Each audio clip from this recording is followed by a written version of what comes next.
my name is Dylan Morgan. I'm doing my Persuasive presentation on intercultural communication.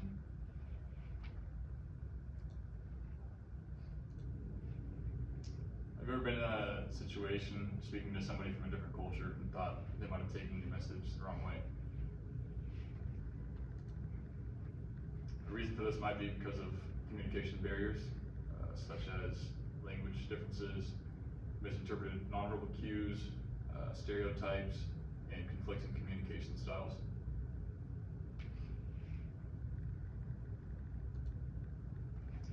A lot of people think that culture is just where you grew up, but there's actually a lot of different types of cultures, such as your religion, hobbies, social groups, and lots more. Here I have a little video kind of explaining more of cultural competence. Is cultural competence. Cultural competence is the ability to understand, communicate, and effectively interact with people across cultures.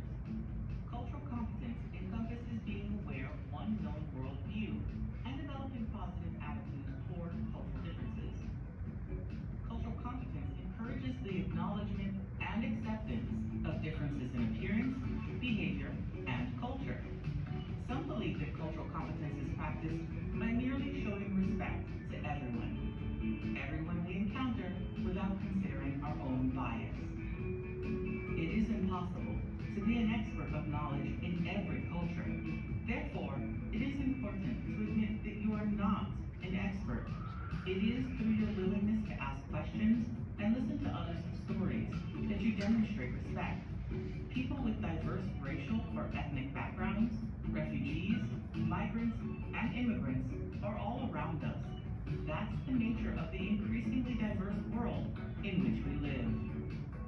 The Census Bureau estimates that in 2020 alone, international migration will add 1 person to the U.S. population every 34 seconds.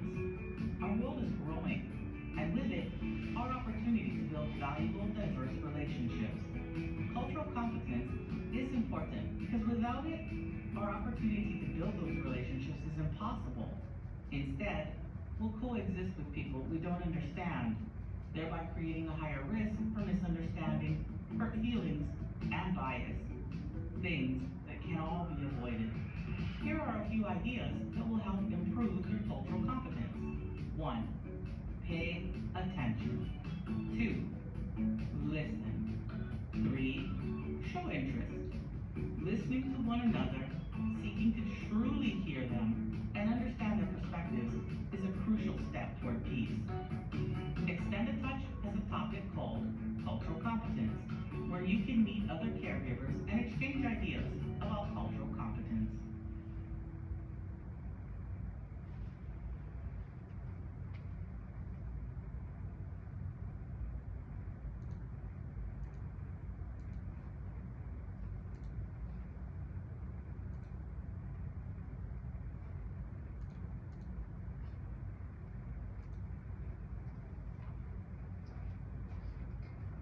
Yeah, and like the video said, just going over some of the topics, cultural communication practices such as preparing and being mindful of how you're delivering your message, actively listening and not just mindlessly, just letting it go in one ear, out the other.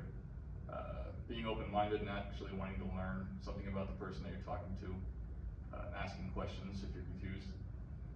Adapting your tone, body language, and facial expressions. An example of this would be, I went to a place called Chinle up in Arizona, where they had kind of a rule that they told us where looking an elder in the eye, that was something that was expected from younger people, which I thought was pretty cool considering we don't grow up in that kind of culture.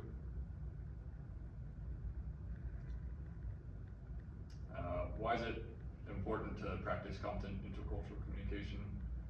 This helps understand how cultures shape communication behaviors, prevents misunderstandings and increases clarity in communication. Intercultural competence helps build friendships, partnerships, and connections across cultural differences. conclude, culturally competent communication is essential, not optional.